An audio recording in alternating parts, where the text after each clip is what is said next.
dari mana Pak Nadiem bisa membayar 400 orang dengan gaji 163 juta per bulan? Itu kan berarti tiap bulan 50 miliar. Selama Itu 5 tahun 400 orang rata-rata 163 juta rupiah. ratusan juta memang gajinya. Ratusan juta. Saya jadi penasaran malah dengan penjelasannya Bang Ari nih. Tadi dikatakan yang 30% co-investment Google itu batal ya? Clear gitu, batal ya? Tidak dijalankan. Iya, jadi kan nggak jalan ya berarti. Nggak jalan. Nah pertanyaan saya, dari mana Pak Nadiem bisa membayar 400 orang dengan gaji 163 juta per bulan? Itu kan berarti tiap bulan 50 miliar. Selama Itu 5 tahun 400 orang rata-rata 163 juta rupiah. ratusan juta memang gajinya. Ratusan juta per orang. Ya dan beliau dengan Ada bangganya 400 orang. 400 orang. Itu namanya tim apa tuh? Shadow organization beliau menyebutnya. Oke. Itu Oke. bukan, itu beliau yang bicara di PBB, Pak. Tim Wartek namanya. Tim Wartek, jadi tim teknis. Itu sebutan di Kemendikbud. Tetapi Warteg apa waktu nih, Mas? Pak Nadiem Keahlian teknisnya, teknis untuk membuat program. warung teknologi, warteg itu Oh, warung warung teknologi. teknologi, oke. Itu sebutan di Kemendikbud. Tetapi waktu Pak Nadiem membanggakan tim ini, itu di PBB. Iya. Yang bikin kita kaget semua. Beliau mengatakan saya punya Iya. 400 shadow organization yang viral setara dengan eselon 1. Kita Yang kaget gajinya semua. di atas 100 juta rupiah per orang. Iya kan, per justru bulan. itu jadi pertanyaannya. Terus dari mana nih Pak Nadiem bisa membayar 400 orang seangka itu? Nah itu saya tanya sama beliau mengatakan tadinya kan kita pikir oh itu co-investmentnya Google berarti yang 30%, tapi ternyata enggak. Terus jadi Pak Nadiem membayar mereka duitnya siapa nih? Kalau duitnya APBN, wah itu sudah melanggar lagi tata kelola keuangan tuh, gitu. Itu aja sih. Ini memunculkan data baru Anda mau mengatakan itu? Iya. Iya betul. Jadi memang itu yang jadi kendala pada waktu itu. Bahwa tim teknis sebanyak itu, mereka kan kalau gajinya standarnya cuma 15 sampai 30 juta. Tapi ini di atas 100 juta. Pada waktu itu. Jadi ada juga yang Nadiem menombok sendiri, ada juga bantuan ada dari namanya yayasan apa itu. Itu juga yang ngasih bantuan di sana. Nah, tapi dalam program selanjutnya akhirnya dianggarkan itu. Masuk dalam anggaran. APBN. Iya, masuk dalam anggaran. Nah itu tadi kan gimana caranya bisa melanggar standar biaya masukannya. Nggak mungkin Kementerian bisa Keuangan. dapat 400 orang dengan gaji per orangnya di atas 100 juta rupiah per bulan. Itu di atas menteri, gaji menteri kan. Nggak mungkin secara APBN itu. Nggak mungkin lah. Enggak. Kalau gajinya nggak sebesar itu, akhirnya mereka karena kan yang termasuk IBAM nih. IBAM itu dikasih motivasi pada waktu itu bahwa ini kaitan dengan pengabdian. Iya. Tapi Sehingga IBAM dicarikan. gaji 163 juta rupiah Iya. per bulan. Pada waktu itu ada yayasan apa, saya lupa nama yayasan itu yang mencadangin pada waktu itu. Selanjutnya IBAM kedepannya dimasukkan ke dalam APBN. Ya itu kan jadi Boleh. tanda tanya kita semua. Bagaimana caranya seorang menteri yang sudah punya aturan nih bagaimana cara mengeluarkan anggaran negara, bagaimana ini bisa punya tim di luar struktur SOTK-nya Kemendikbud sendiri kan gitu. Terus dengan gaji yang begini besar, kan kita tanda tanya ini dapatnya dari mana? Kita Terus bicara Anda ada. Kalau menurut Anda dari mana? tadinya saya pikir dari 30% itu. 30% Google. Iya, karena itu di 30% apa putusan 30% dari entah penjualan Chromebooknya atau CDM-nya. Bagian perjanjian kerja sama dengan Google lah. Ya, Oke. itu bagian dari putusan ada Ya, ditulis ya, ya. seperti itu. Tapi Bang Ari tadi bilang bukan. APBN. Kan malah bingung lagi kita. Kalau APBN, wah ini kasus lain lagi dong kalau gitu. Boleh tambahkan Oke, Mas Aiman? Mengenai 400 orang anggota tim bayangan, saya pikir terlepas dari kasus Chromebook ya. Dengan Karena gaji fantastis. gajinya gini, pertanyaan pertama adalah timnya ada nggak? 400 orang itu ada nggak? Anda nggak yakin timnya ada 400 orang? 2 bulan lalu kalau tidak salah saya sudah menyerahkan data dokumen ke pihak Kejaksaan Agung karena ada satu sumber saya yang memberikan daftar nama yang disebut 400 tim ahli itu, shadow organization itu dalam Excel ya. Nama, pendidikannya apa. Memang ada nama IBAM di situ, Ibrahim Arif, dan dia sebagai senior apa. Ada 400 itu namanya. 400 ada. Oke. Pertanyaannya, orangnya ada nggak? Jadi itu tergabung dalam tim yang disebut GovTech Edu. Yang berada penggajiannya ya, itu di bawah salah satu anak perusahaan BUMN.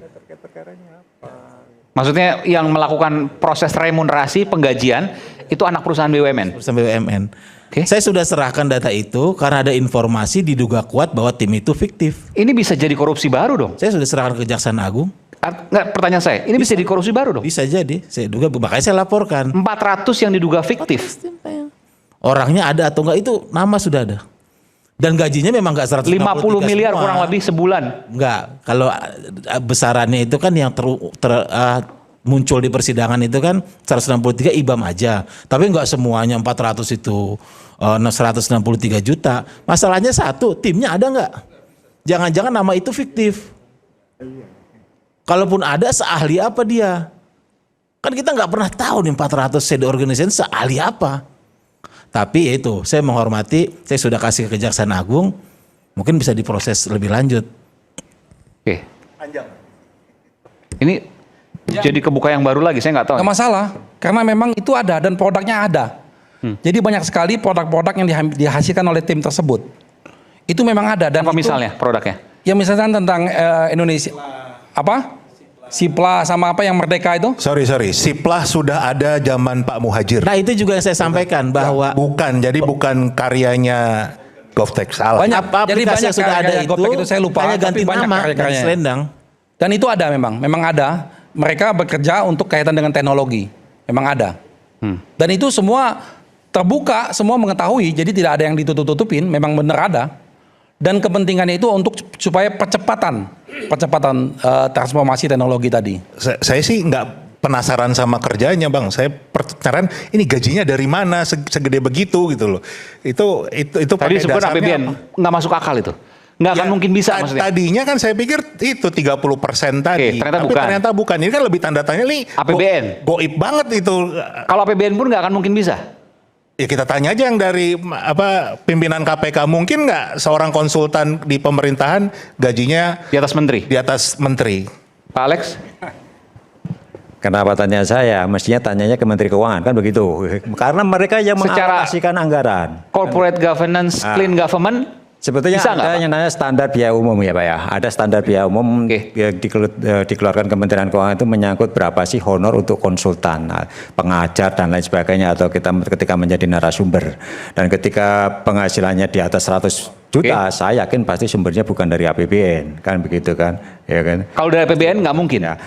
Kalau dari APBN mungkin dialokasikan di dalam lewat yayasan atau BUMN, saya nggak tahu. Mekanismenya itu kan bisa juga dicari seperti itu, bantuan dalam bentuk apa.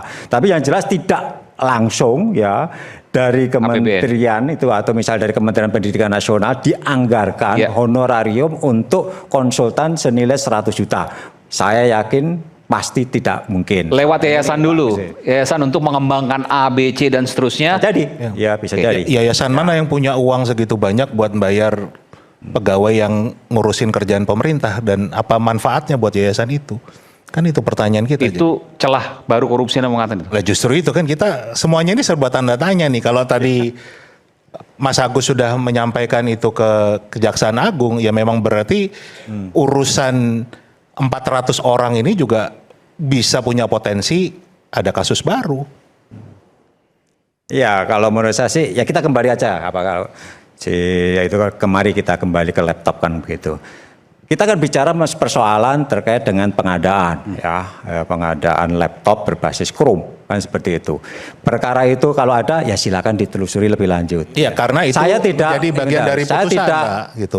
membabi buta membela Pak Nadiem, enggak. Karena apa? Saya hanya membaca surat dakwaan, ya kan. Saya membaca laporan audit.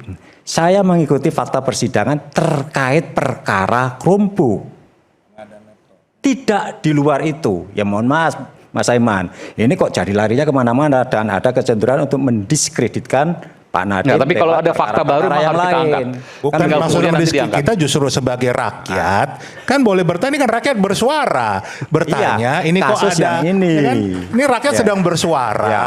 ya Kasus kan? yang ini, Pak, pengadaan ini masuk Chromebook. dalam bagian putusan, terus ternyata berbeda dengan apa yang ditulis di sana. Kalau itu ternyata bukan co-investment dari perusahaan tersebut, kan kita tanda tanya lagi nih dari mana, kan cuman itu pertanyaan. Karena saya penasaran saja ini kenapa bisa begitu, ya kan, bukan Ya, maksudnya untuk memperlebar, karena semuanya ujungnya dari satu hal, dari putusan. Makanya kalau tadi sudah disampaikan informasi kan ke aparat penegak hukum, ya kita tunggu. Karena ini perkara yang lain. Termasuk yang iCloud ya Mas ya. Yang iCloud katanya sudah dilaporkan ke KPK. Karena sehingga saya ketika saya di KPK itu belum muncul itu. Saya belum pernah mendengar. Artinya mungkin masih didalami di dalam Dumas, di pengaduan masyarakat atau penyelidikan. Tapi belum pernah informasi itu disampaikan ke pimpinan. Ya kita tunggu saja pengadaan iCloud termasuk pemberian honorarium yang dianggap tidak wajar tadi. Setahu saya sih beritanya bahkan tersangka. Mungkin bisa ditunjukkan ada klip beritanya dari Sindo News. Enggak. Nadiem pernah diperiksa di KPK 6 bulan yang lalu pada waktu Siapa yang tersangka? awal enggak. Siapa yang tersangka maksudnya? Kenapa? Yang tersangka siapa maksudnya?